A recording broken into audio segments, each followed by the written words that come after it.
45 years, the FBI told us this man jumping out of an airplane. But what if the greatest unsolved crime in American history was just cracked by a dusty family storage unit? Picture this. It's November 1971. A guy in a sharp business suit and trench coat boards of Boeing 727. He orders a bourbon, calmly tells the flight attendant he has a bomb, and demands $200,000 in cash. Then, somewhere over the pitch black forest in Washington state, in the middle of a freezing thunderstorm, he straps on a parachute, lowers the back stairs of the plane, and leaps into the void. He vanished. To this day, it is the only unsolved skyjacking in commercial aviation history. The FBI handed him for 45 years. They interrogate over 1,000 suspects. They found a few bundles of his rotting cash on a riverbank in 1980, but eventually in 2016 the FBI officially closed the case, assuming the ghost of Flight 305 died in the fall. But the perfect crime always leaves a trace. According to aviation researcher Dan Grader, history wasn't lost, it was just misplaced. A stunning new discovery inside a forgotten family storage unit, along with a crucial piece of DNA currently waiting in a lab, suggested the FBI had it wrong. D.B. Cooper didn't just survive the jump, he went home, and we might finally know his real name. To understand the alleged breakthrough, we must revisit the anomaly of the crime itself. The man who boarded Northwest Orient Flight 305 wasn't a desperate amateur. He was calm, calculated. He didn't scream, he whispered, "Miss, you'd better look at that note. I have a bomb." He knew the flight paths. He requested specific flap settings and airspeeds unique to the 727, and most critically, he demanded 4 parachutes. Not sport chutes, but specific military-grade gear. When he jumped into that storm, the FBI assumed he died on impact. The case consumed thousands of man-hours. Over the decades, investigators examined hundreds of suspects, from Special Forces veterans to disgruntled airline employees. Names like Robert Rackstraw, Sheridan Peterson, and William Smith all surfaced and faded. But in 2023, aviation researcher Dan Grider proposed a connection he believes the Bureau dismissed too quickly. He wasn't looking in the woods of Washington. He was looking at a family in Utah.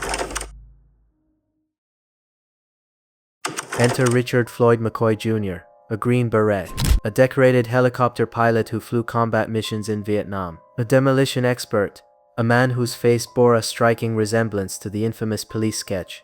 5 months after Cooper vanished, McCoy boarded a United Airlines flight departing Denver. The modus operandi shared unsettling similarities: a ransom demand, parachutes, instructions to lower the rear stairs, a mid-air escape.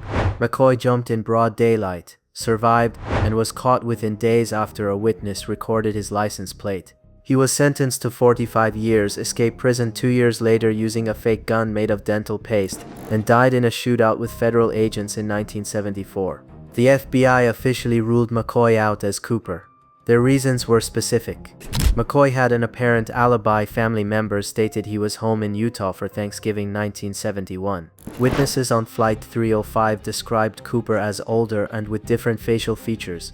The Bureau classified McCoy as a copycat, a man inspired by Cooper, not the man himself. But according to Grider and a growing circle of independent researchers, new evidence suggests the Bureau's conclusion may have been premature. They argue McCoy wasn't mimicking the legend. They believe he was the legend. The alleged breakthrough didn't come from a crime lab. It came from a closet. According to Grider's investigation, following the death of McCoy's mother, a cache of family heirlooms was examined. Hidden among the mundane artifacts of a grandmother's life was a parachute. This was reportedly not a standard civilian rig. According to Grider's analysis, it appears to be a highly modified military bailout assembly. It features specific custom alterations to the ripcord housing and harness, what he describes as the fingerprints of a master rigger. Grider claims these modifications match the profile of the equipment D.B. Cooper utilized in 1971. But if true, why would a suburban grandmother keep a modified military parachute hidden for 50 years? Why preserve what could be the smoking gun of a federal crime? Alongside the rig, Grider reports finding a pilot's logbook. According to his analysis, it detailed a series of 8 practice jumps in the weeks leading up to the Cooper hijacking. Then the log allegedly goes silent. It resumes only days before McCoy's 1972 jump. If authentic, the timeline raises serious questions about the official narrative. The physical evidence, if verified, would be compelling. But for researchers like Grider, the family's decades of silence is equally significant. Some investigators have theorized that McCoy's wife Karen may not have been a bystander.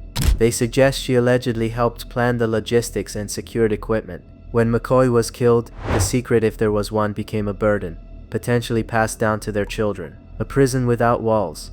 Only after the passing of the family's matriarchs did cracks begin to appear. The retention of the parachute, if the account is accurate, suggests it wasn't just evidence. It was a memento, a dark heirloom from a father who gambled everything and lost. Before we proceed, it's important to address why the McCoy theory has faced resistance. The FBI's dismissal wasn't arbitrary. It was based on specific investigative conclusions. Witnesses on Flight 305 described Cooper as being in his mid-40s, with an olive or dark complexion. McCoy was 29 with a fair complexion. Cooper was described as approximately 5'10", McCoy stood over 6 feet tall. And crucially, McCoy's family provided statements that he was home in Provo, Utah, on Thanksgiving Day 1971, the night of the hijacking. Skeptics also point out key differences in the crimes themselves. Cooper jumped at night, into a storm, over hostile terrain. McCoy jumped in daylight, over familiar Utah wilderness, and was caught almost immediately. If McCoy was Cooper, critics ask, why would a man who executed a perfect escape repeat the crime in a far riskier manner just months later? These are not trivial objections. They are the reasons the FBI closed the book on McCoy decades ago. But Grider and his supporters argue that alibis can be fabricated, witness descriptions are notoriously unreliable, and the similarities between the crimes outweigh the differences. In 2016, the FBI administratively closed the Cooper case. They cited a lack of viable investigative leads and stated they would only reopen it for specific physical evidence. That threshold, according to Grider, may now have been met.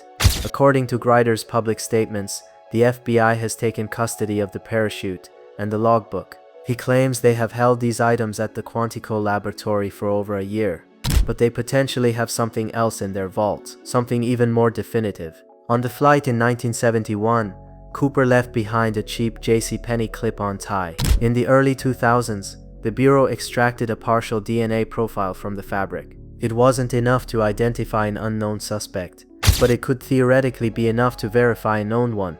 If the Bureau compares DNA from McCoy's descendants against the degraded samples on the tie, a familial match, assuming the sample quality allows, could provide the strongest forensic link yet. However, experts caution that partial profiles from 50-year-old evidence present significant technical challenges. Degradation, contamination, and the statistical thresholds for kinship analysis all introduce complexity.